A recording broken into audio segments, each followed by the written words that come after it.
Não. Não. Gurou.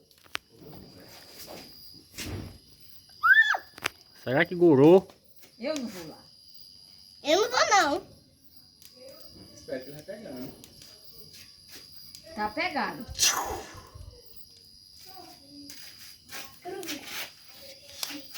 Gurou. Bota mais um. Esse ali gurou. Aquele gulou. Agora. E agora, amor? Bota outro, pega outro tijolo. Para que ele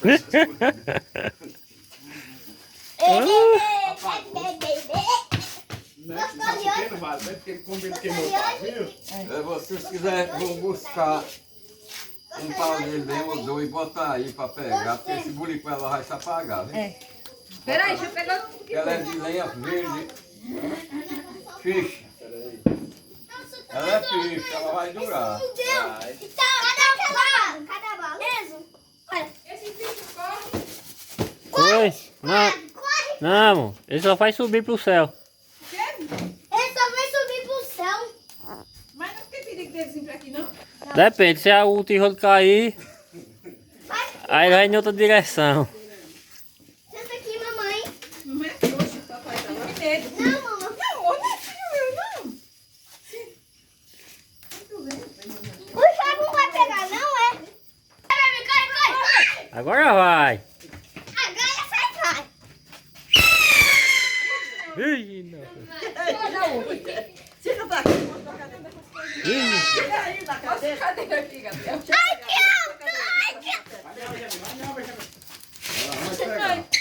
Bota aqui, escondido. Mamãe. Aqui, mulher, aqui. Ah, pois fica aqui. Não, De vou ficar costas. aqui escondida. Fica aqui de costas Não, eu sentado. sou medrosa. Fica aqui de costas Mãe, sentado. não tem muito medo. Vem, sai daí. Bota outra, bota outra. Quer ver o pipoco? Ai. De novo?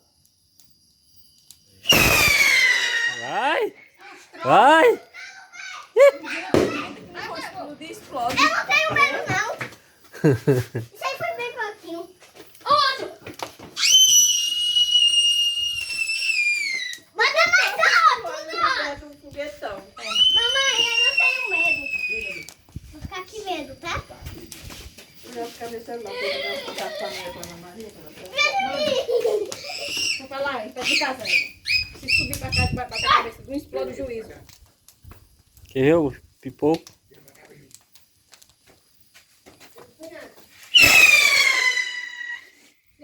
Cada ano que passa eu fico mais nervosa. Não, mas é perigoso.